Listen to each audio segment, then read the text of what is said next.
So, bring us in, Jim. Welcome to the show. Hey, I'm just welcome. here hanging out with the guys. Wait, shit, Jeff, is that Trevor. on? Okay. Yeah, It yeah. is. It is. Yeah, we can snuggle now, guys. Oh, happy Friday. Well, hey, sure, it is Friday, everybody. What a week. Yeah. Yeah. All right. Thank God it's Friday. Jesus, it is. I guess the first question is, what have you guys been listening to lately? I think I've been listening a little bit harder stuff. I've been Yeah. listening to Pantera and some like Exodus, Force of Habit, like back from like 92 or something. I don't know why. Just Because Gary Holt is amazing. That's out why. of the blue, just, thorn in my side and just kind of jamming. And maybe I've been angry this week. I don't know. Yeah. Those are my angry tunes. Yeah. But yeah, I've been listening to that all week. I also have on my Spotify I found a DJ mode. Probably everybody on the planet knows about this. I did not. And it goes, plays all like shit that you've been listening to for the last, it'll say, yeah, here's some hits from 2022. And then it'll start playing random shit that I've been listening to from that year. Wait, this And is so this is on your phone? yeah, it's on my Spotify. Really? app. Yeah, and it's I use my phone it for comes up something and it else says entirely. the DJ mix, and the guy talks to you. I mean, it's not a real guy. Yeah. He's just talking to you, and here's something you've been listening to lately, and Kings Leon and Blind in Texas from Wasp has been playing, and Van Halen, and so it's been a lot of Van Halen and a lot of Dawkins. So yeah. How about you, Jim? I've been on a Sabbath kick lately, and because you lent me that awesome book, Brothers, Oh, yeah. I've been going back and listening to Van Halen a lot with new ears, just because of the story behind all of that. Isn't it great? It's like rediscovering it. In a way. It is. I highly recommend that book to anybody. It's an easy read. It's a pretty quick read. Yeah. It really only covers basically birth through 1984, the 1984 album. He doesn't touch on any of the San Alex Diego wrote stuff. Yeah. Alex Van Halen wrote it. Nice. Really good, great sense of humor. I get the impression that he was a bit of a dick when he was younger, but he's The big brother. like we had talked about. I like him even more. Yeah. I can relate. People can relate to that. Well, as we were saying earlier, off air, that as you get older, you either become your better self or your worse self. And I think he's really become his better self. He really has. And I really, really, really liked him. Really good storyteller. Yeah. Really neat to see that the love that those two guys have for each other. Amazing. You turned me on to some of the YouTube videos. They're releasing some of that early stuff. I saw this one. If you can find it on YouTube, it's amazing. It's literally like some color Super 8 film. Scratchy, splotchy, burn marks in it. And somebody had a cassette that they recorded, and they married those two up. So it's really crappy cassette tape sound with this really bad Super 8 color, from 1978. Oh, it's early. early, and amazing how good they Yeah. are. Amazing. And David Lee Roth, seriously. Yeah. What great vocals, and just ridiculous, on stage. Yeah. Alex is insane. Michael is actually playing the bass. He's ripping. Whoa! Yeah, he rips. And then Eddie is just I watch a lot of old Yeah. YouTube that's- Van Halen shit anyway, so all those have been popping up on my feed, and Aren't they all these amazing? music guys that I listen to, and they're like, oh, guess what? We have new Van Halen. Well, old new Van Halen stuff or new old Van Halen stuff, and so I haven't watched much of it, but I've been tagging it for putting on my watch later list. So. Yeah. And I'll have to borrow that book. And yeah. I'll let you borrow it tonight. It's a great. my wife can read it to me. Big words, yeah. big words trip me up every fucking time. The other thing I've been listening to, and I talked to you a little bit about it the other day, was a lot of G3. I went back, they did the reunion tour from the 1996 reunion tour with Eric Johnson and Steve. And Eric's definitely older and having a hard time, doing that stuff. He still vocally sounds great. He still does amazing stuff. I mean, him on his worst day is better than most people on their best day. But going back and watching that 1996, Amazing. watch it, Jeff, if you haven't seen it. The G3 from 1996. Steve is great, Joe is great, but Eric is just otherworldly in that thing. I'm just absolutely blown away by it. And the new G3 album is really good. It's unlike all the other ones. They play the entire, they do the full set instead of just 3 songs from each one, which they've always done on all of those, except for the Tokyo one where they only did 2 songs from John Petrucci. But They do the full set of all of them, and ZZ Satriani gets up and plays with everybody at the end when they do the big. It's very cool. I highly recommend it. Yeah, so yeah, that's what I've been listening to. A lot of guitar oriented stuff, which is probably gearing us up for today's show because we're here to talk about. Yeah. Show them. It's heavy. It is. It's Empire by Queensrÿche, 1990. What can you tell us about it, Jim? I listened to it recently, and guess what, guys? It's still good. Yeah. Really, it holds up. It holds It does up. hold up. I think we were going to talk about does it hold up, and I think I can answer that now. It does. It's good. I know some people say this about like they changed or they're salad. It's like no, the songs are great. The craft is awesome. The production on it, and I don't know if you want to talk Production. about the production, the engineer and the producer on it. Yeah. I'll talk a little bit about the drum sound they got on that, and I'll get a little technical for folks because we can go ahead and I'll play some samples if I can, and just so we can kind of talk about it as we're going on here. But again, it's got a Jeff start, you know, a little slow build up. I like that. These Jeff weird, guy. yeah, Tease. these weird sounds, you know, going on. You're hearing voices. It's echoey. It's spinning around, and this really simple little piano thing. I'll turn it down a little bit as we go. It's an electric piano, but it has a like bell timbre. It's cool. One of the things I'll talk about, you know, with this right away, It definitely doesn't production sound and like sound-wise quality is, it's, you put this on your headphones, and I don't care if you're listening to this off of YouTube, or if you've actually got vinyl, or if you've got MP3, whatever, I don't give a shit. It's so three-dimensional. It's, you feel so immersed in the music. You close your eyes, you pop this thing on, and you feel like you're in the middle of a room with these guys surrounding you playing this music. And the voices pan from side to side. You can tell which guitar player is playing at which time. You've got this bass that's just thumping all around you, and then Scott Rockenfield's drums are phenomenal. They're amazing. And one of the things about it that I'll talk about briefly is how they get the sound. You know, the real popular thing at the time was the Phil Collins, gated, thing. And what they did for this album was they would do the reverse reverb on everything. So what they do on the snares, particularly, is they record the snare, then they isolate that snare, they turn the tape around, play it backwards, and add reverb. So now that sounds like devil music. Just you know. yeah, so you've got flip side. you've got this weird reverb that's on this snare. Then they record that, then they flip it back around, and then they put that on top of the original snare. So you've got the original snare, but now you've got this reverse snare on top of it that's just ever so slightly set behind it. And it gives this sound that is just unworldly. Big Aries. And it changed the way. Nowadays you can do that literally with the 2 clicks of a mouse. But back then that was isolate the snare, record the whole thing, flip it over, record it, add reverb, record it, flip it over, record, and then match that thing up so it's 2 milliseconds off of the original. Yeah.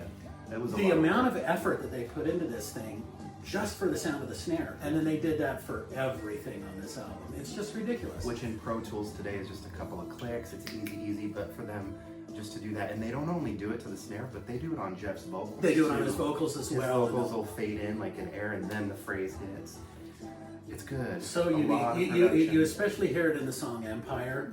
Yeah. Where they really do that. That jumps out. Yeah. And you can hear. It's like, how did they make that sound? How did they make that sound? So the production and the engineering into this album were phenomenal. Big. They got a lot of guff at the time because their first 3 albums were proggy kind of conceptual things. Then this comes out and it's just individual songs that are kind of telling the story of where they were in their lives at that time. They're between the ages of 27 and 30 years old. They're married. They've got kids. They're semi-successful.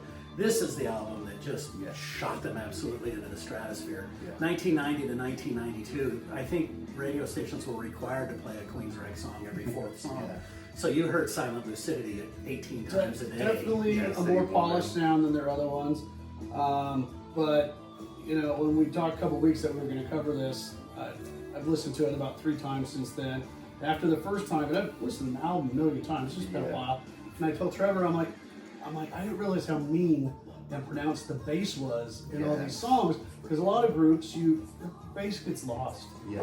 It doesn't get lost in this. It's clear. It is Yeah. it is four, Yeah. four definite different sounds between the instruments and his vocals. Yeah. I like Queensrÿche because they're unique. Very. And all the lyrics, it's, we've talked about Cotton Candy Rock, Yeah. 3 chords in a cloud of dust, and everything is rock you, rock the night. And no, all these songs are different. Every single one sounds different. It's a great album. Yeah. Great album. Kind of a heavier subject matter lyrically on a lot of it. Always, that's but- them. But, Yeah. Yeah. Eddie Jackson's Yeah. bass. Well, he was playing with a pick then. I think he plays almost exclusively with I his feel like he fingers goes now. back and forth depending on the riff, the song. But yeah. this is genius stuff. Yeah, Best I Can. I think if I remember right, that was the first single off of the album, and it was like, this is great. It might have been Empire. I don't know. Somebody I think it's Best I Can. One of I our think it was this one. 15 viewers can correct me, but I think it was Best I Can. I I think remember they had the seeing it. video and the guy in the wheelchair. And all Yeah, and like you said, the subject matter was pretty deep. Yeah. I love the I won't get caught between the man that in the chair and the man that's in my dreams. I'm going to meld the two into one. What a great philosophy for everybody in life. You know, they go Why from- can't you be the thing you've always stuff. You were being? They You're go only held from back by your own Operation limitations. Mindcrime, which is like this brain fuck album Yeah. with brainwashing and all Language. this brain intercoursing album with all this, we're gonna turn you against it, we're gonna train you to do this and have you go assassinate somebody, and they're like, oh, this one's a little bit lighter. Oh, the first album, the guy, It's intense kid still. finds a gun, Yeah. accident, ends up in a wheelchair. It's not, they didn't lighten it up. Very thematic. It's a positive message because he's successful, Yeah. but it's still nobody. The mainstream popular rock At that time, That- it was they not were- about this. that was not those lyrics. No, absolutely. They're all not. like their own little episode or little movie. That's a great way of putting it, and it does have a cinematic feel to it. Yeah. Jeff creates a pastoral landscape that you can kind of walk around inside of. And musically, they create this soundscape that is so immersive. You feel like you're a part of this music. You feel like you're in the middle of a room with them singing about this stuff. Now, it goes for the Best I Can, kind of heavy subject matter, but on positive, like you say. They go into the Thin Line, which is about kind of some heavy-duty bondage, weird-ass shit, going on. It's like, well, Jeff, what are you into, So, and then it goes from there into Jet City Woman, which is, besides having just a great bass riff that it starts with. Yeah.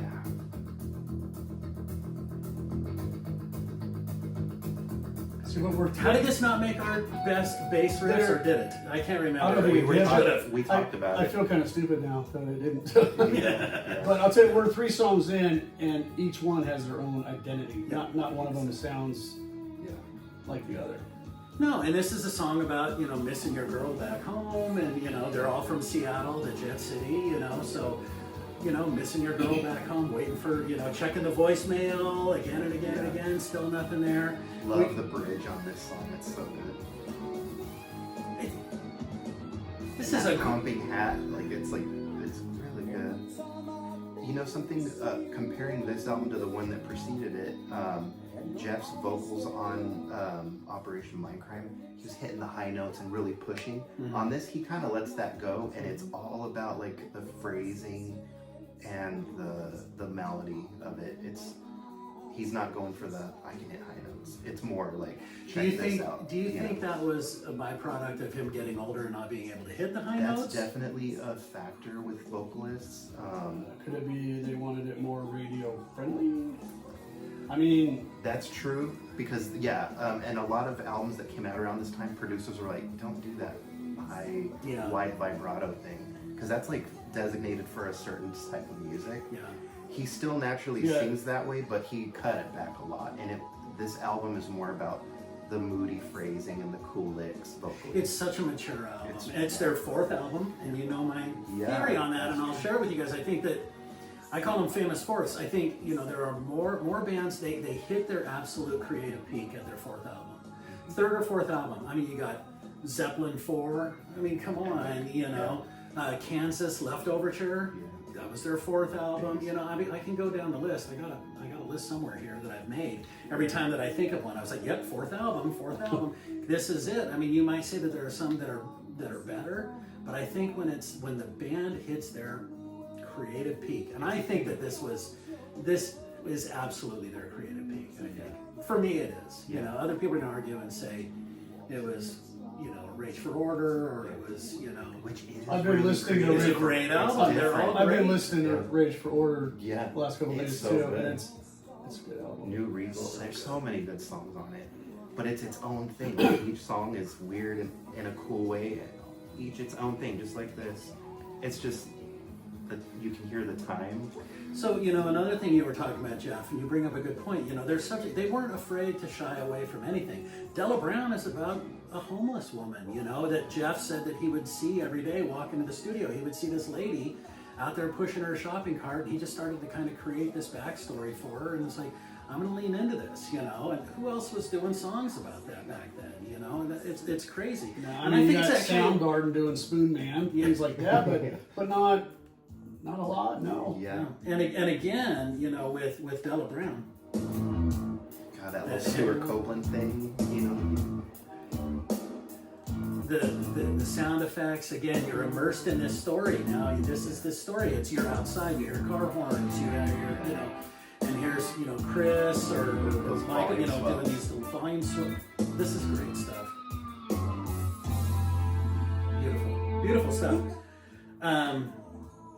And then you had to think oh, that they, actually, I screwed up when I said Jitsu. I was thinking of the lyrics of another Rainy Night that I used. Anyway, I'm sorry, my bad. you had to think that they were proud of what they're doing, but they weren't always, you know, they like radio friendly, and you know, it was almost like I knew about them, Yeah. but I'd mentioned Queensrÿche, and people, what?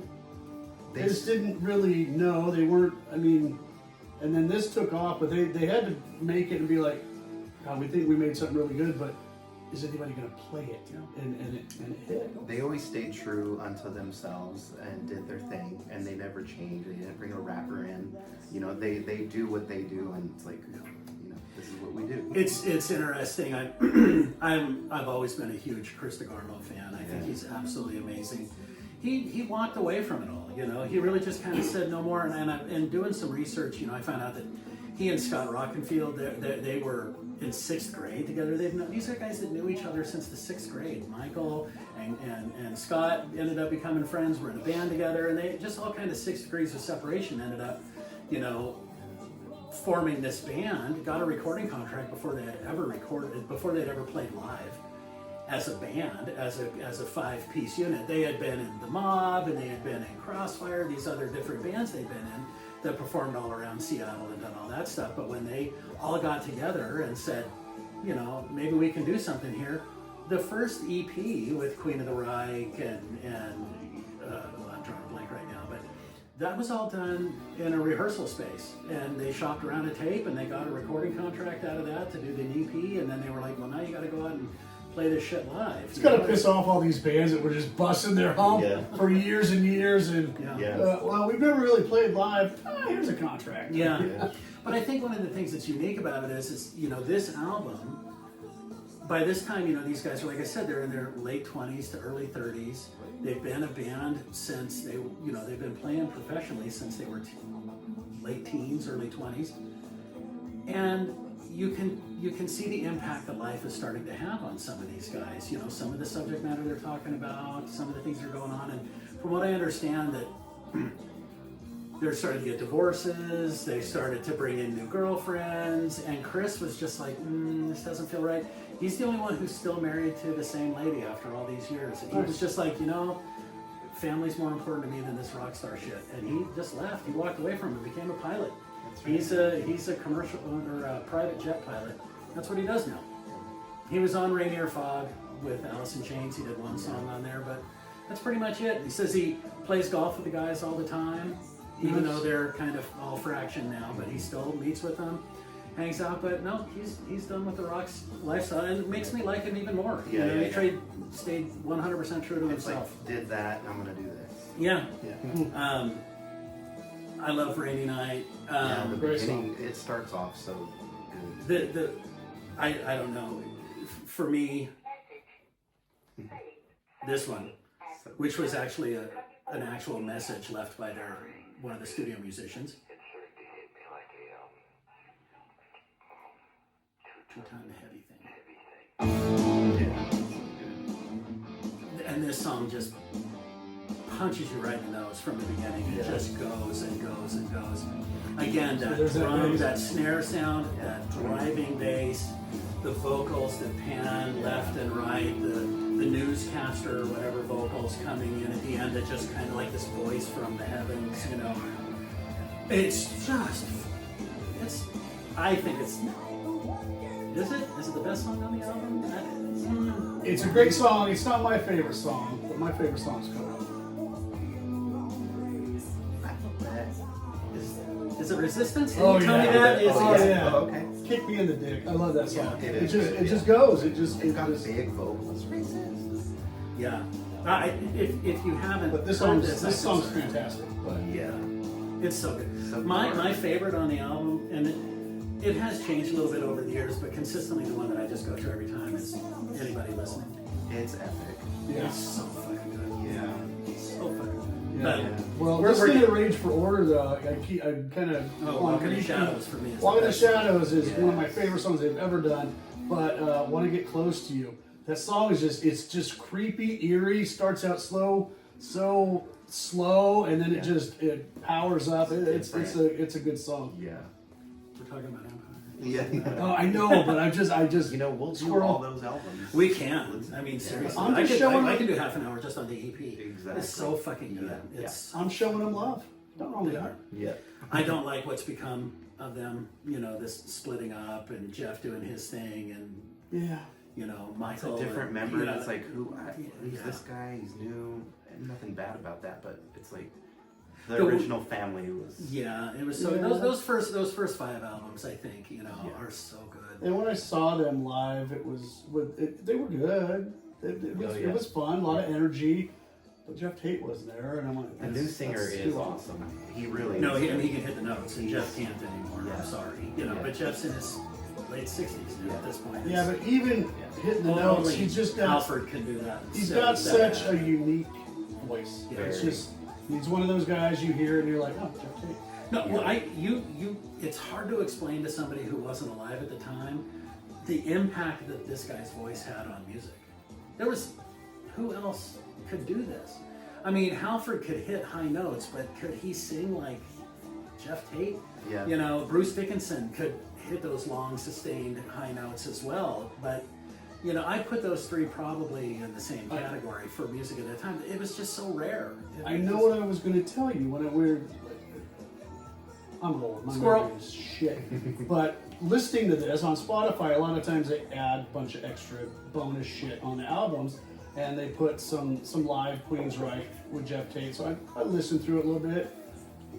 He can hit all those damn notes in concert. This is not like take 1, take 3 at the studio where he's trying to, okay, I didn't hit it right that. He was great. No, good. He was really good. I have not seen him live, but listening to it, it was really good. Yeah. Well, here's your fave. Love it. It just starts out and then it just kind of, not super slow, but just kind of a little bit of build up and then it just kicks. So, Not a bad song on the album. Sorry. There's, you know, and like I said, my favorite is kind of like a throw a dart. Yeah, that's my Yeah, favorite that now. is a good one. Resistance. So this is the one that, of course, well, if it was 1990 and you had an acoustic guitar, trust me, you knew how to play this. You know, this was mandatory to learn this. But from what I understand, this is the one that Chris went in there.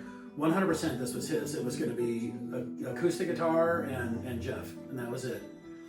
And the band hated it, you know, but Chris was like, nope, I have a vision, I have this thing. And then the producers, they played with it, and the producers were like, nah, we're going to call Michael Kamen, only the hugest fucking conductor in the world right now, and he's going to come in and do actually some orchestration for it.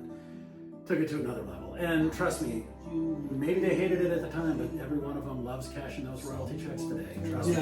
You know, because it still gets played all the Checks fucking are time. good. Yeah, checks are It nice. almost didn't A make day- the album in time. No, the day of work for these guys nowadays is walking out to the mailbox going, hello, check, and you know, that's it, you know, so Tough day at work. Thank you, Silent Lucidity. I've heard it. This makes 42,976 times I've heard this song. Still good, but a little overplayed for me. But still, love it. Yeah, a little bit like Sweet Child of Mine. It's just like, Yeah. great song. Man, I've heard it a lot. Yeah. So, Catch me in the right mood, and I was just going to say, if the mood hits, I'll be like, oh, I'll listen to the whole thing. yeah. And I'm not afraid to say I'm singing it at the top of my lungs when I'm driving down the road. You know, I mean, it's you know, every one of them. In my mind, I sound exactly like Jeff Tate. Yeah. You know, and instead I probably sound like a cat with a blowtorch up its ass. But you know, in my mind, I sound just like him. You know, If people heard me say, they would call 911. They're like, is he okay? Is he? No, he's not. He's not. Hand on Heart, great It is song. good. It is, yeah. The guitar tone on this song really, it's good. It just gets right in your ear. Crunchy. Not a bad song. It's my least favorite on the album. But still great. You won't change the channel if it comes on. You're like, oh, No. nice. No, because you're still like listening and you're like, God, they're really good. And again, you're talking about that driving bass. Yep. And he is just, you know, so tingles. And again, this is such an immersive album. It feels like you're in the room with these guys. Great one. Next one is It is cool. That.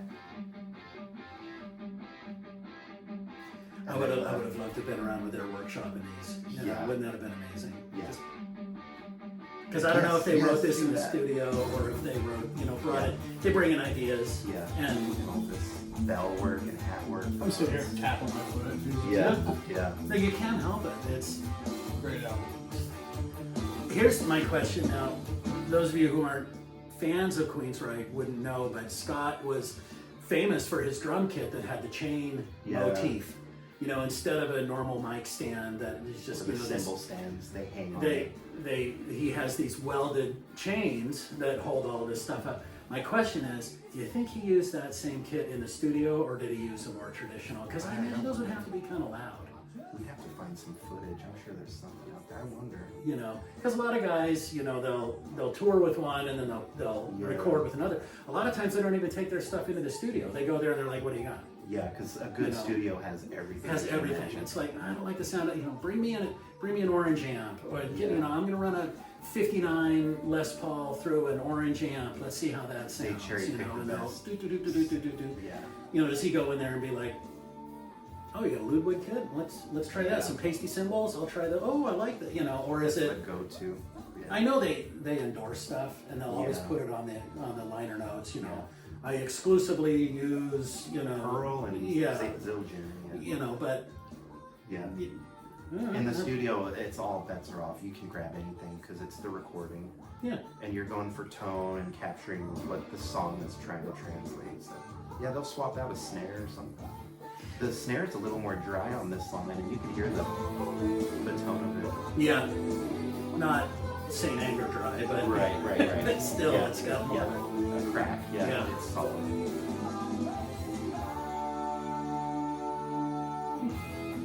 Their vocal harmonies were great. Chris and Jeff together sounded amazing. And Eddie would do another harmony back there at parts. It's so good. So impressive. And then for me, This song is epic.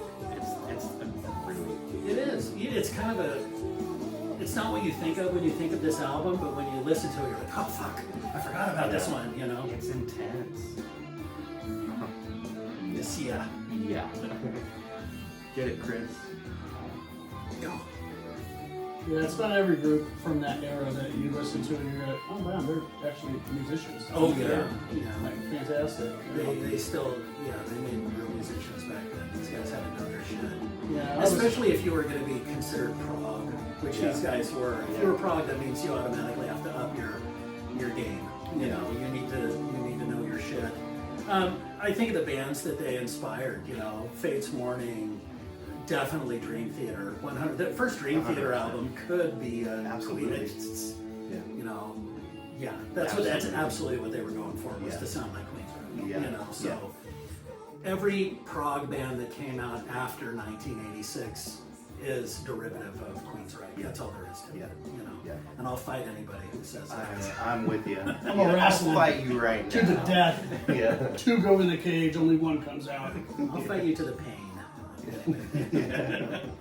And then for me, it's got a Jeff intro, but I don't care. It's a great fucking song. I love this He song. gets a pass. Yeah. Again, This song's Eddie's bass, the sound of the sea crashing against the rocks. That is a fretless bass. He is playing a fretless Yeah, bass. that's so cool. I never really paid attention to that until this. awesome. See, and to me, Jeff Tate really shows off the vocals on this one. Yeah, it's intense. It is. For me, I don't know why it doesn't get more radio play. I don't think I've ever heard it on the radio in my life. Right, it wasn't a. But Well, I think it could be one of those. It's like, I mean, it does start out pretty slow, but dude, listen to the song. It It's builds. builds up here. It's gonna get it's powerful. It's as good a love song as anybody else has ever written, you know, for this type of music in that era. It's great. I mean, it is. And again, exposing yourself, being vulnerable. Who did that at that time? You know, it was very that's not what you did. You talked about, you know, Be tough. yeah, Don't being tough don't show and, emotion. you know, getting a bunch of groupies for after the Yeah, show, and you know, kind even of like, thing. like Sweet Child of Mine or Home Sweet Home. They were. I mean, they didn't go this soft to start. Right. They just kind of Yeah. a little bit. The vocals were more powerful to begin with, where he's really being melodic and they don't do- I mean, And this is, for me, this is the song where they put it all together. The volume swells, the Yeah. snare sound, the drum, the fretless bass, the 2 guitars, and Jeff, you know, just singing from his heart, you know? I mean, it's just... sorry, I'm actually laughing at what a thought. I'm just trying to picture Vince Neil singing this song. Oh, I'm that sorry. would be difficult. I don't think it's in his range. I Yeah. really don't. So I wrote down some questions going in. We can ask each other these. I just as a place to jump off here. Right. Who came up with these? I'm an idiot. Do you have a You're my favorite idiot. Oh, thank you so much. Do you have any? Well, we talked about this. Well, besides personal favorites, any personal connections with any of the songs? Like, I proposed to my wife to this song, or you know, No, but it was one of those that I was such a huge Operation Mindcrime that as soon as this one, you know, this was one I had on my calendar when I knew it was coming out, bought it, listened to it immediately, and I'm like, wow, they did it again. Yeah. But at the same time, it was, you know, I'm like, man, they changed it up. This isn't Operation Mindcrime, but it was great. Yeah. It was great. You could definitely tell it was cleaner, more radio friendly, but not selling out. You know what I mean? Yeah. You ran the risk at that time of being labeled a poser. Yeah. If you Had success. if you went too far. If you had success, yes. And people, I remember at the time somebody being like, they sold out. And I'm like, yeah, every fucking stadium, every seat, every night. You know, Yeah. like, What yeah, they artist sold out. doesn't want You know, like, Achieve. what's your problem? That's you the know, point. like, Yeah. what, isn't this what you How many do this for? You know, because How you many want people groups singing your stand their shit. ground and make the music they want to make? Yeah, they didn't compromise on their craft. It's No, I'm thinking of 90. This comes out late 90. I think it was December of 90. So we'll call it 91, I think. And it ended up winning, or they performed at the Grammys at 92. I know that. So that's kind of when it hit its peak. Then you have to think, what else happened in 92? Pearl Jam. Grunge came on, in 92. So this kind of ushered that. And for me, it was the crossroads.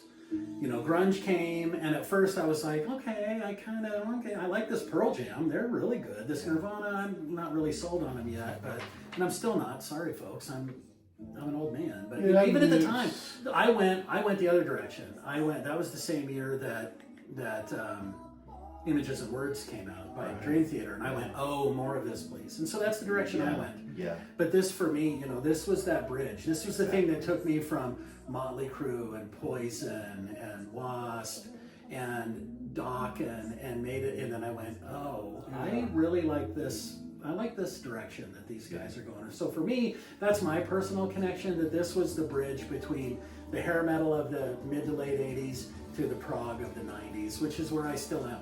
You know, honestly, for me, it's got to be about guitar. It's got to be about, you know, somebody who has spent the better part of their teenage years in a bedroom just practicing scales. You know, Yeah. that's, you know, but that's to me, that's the personal connection. Yeah. You know. I totally get Here's what I wrote. Empire is very politically charged, you know, song on the album. How do you think it holds up today? The messaging. Do you think that this band would sell the same message today if they wrote this song that they were selling in 1990? I think that what they're talking about in that song has intensified. I think the budget is increased.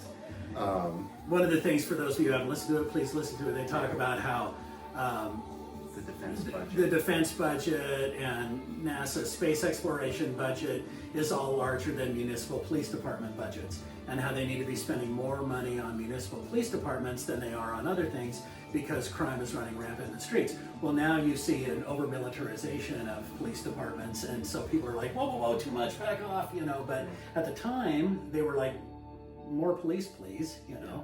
This was at the peak of the crack epidemic, you know. Yeah. So it's like, you know, of course they were wanting more police. Now I don't think that they would be selling. I don't think they would be.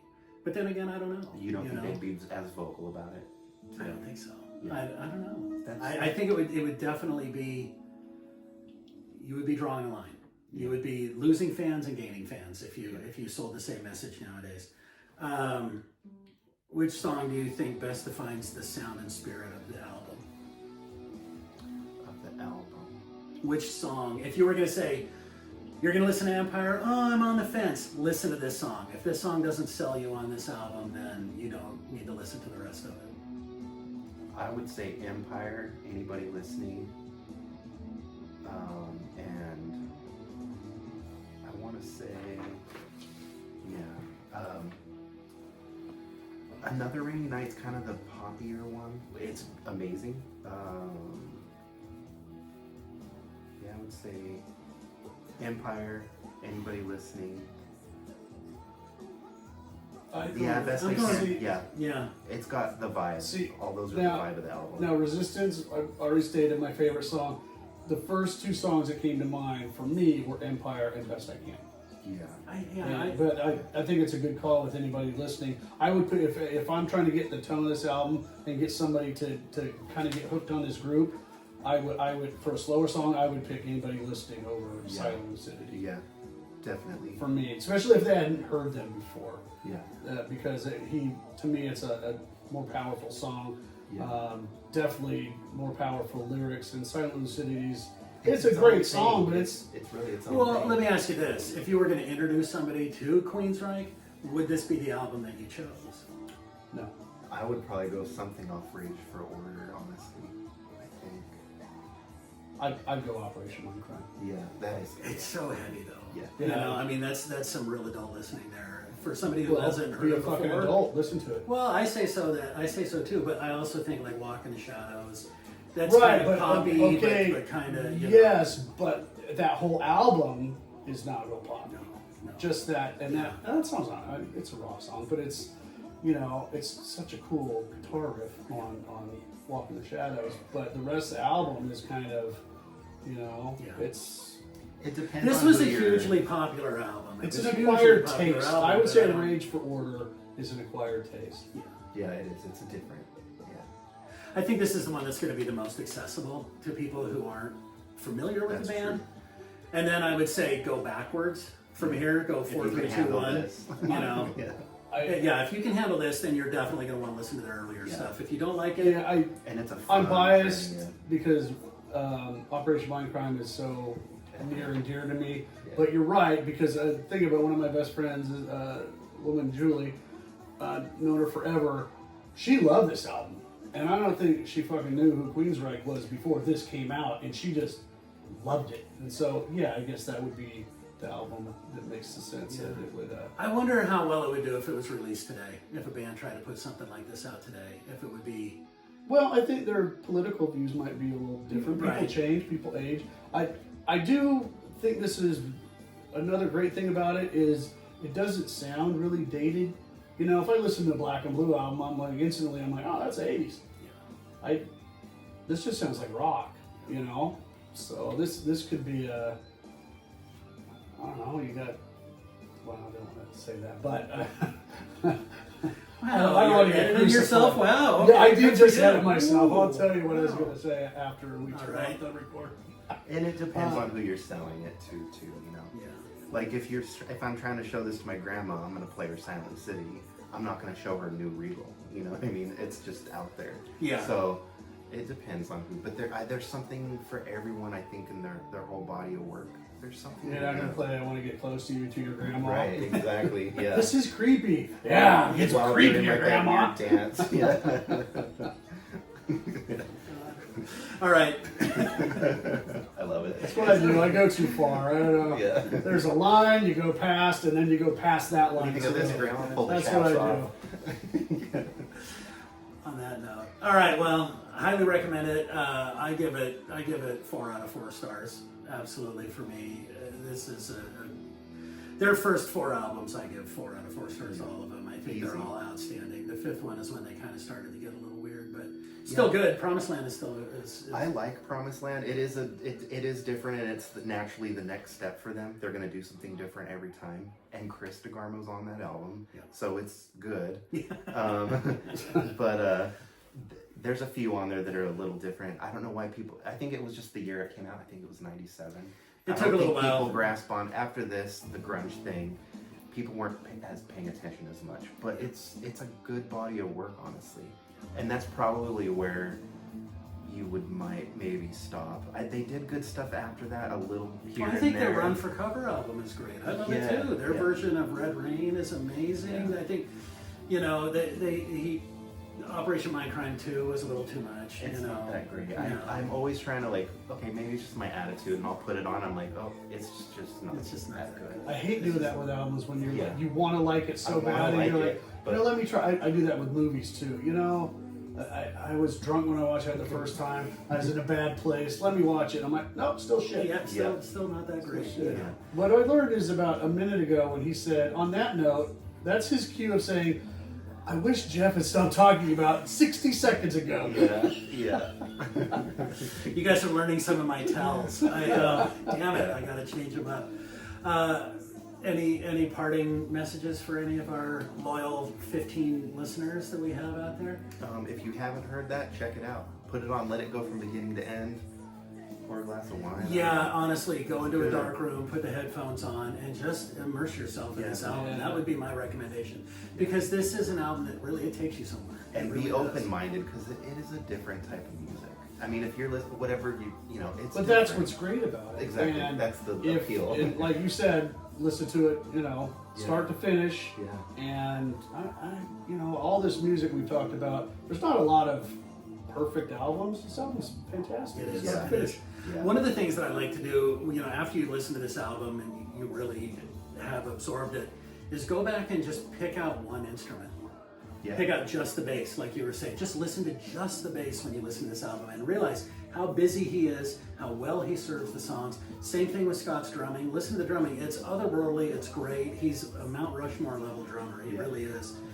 And just listen to that. You can listen to Jeff's vocals all day long, like you say, a little more subdued but powerful.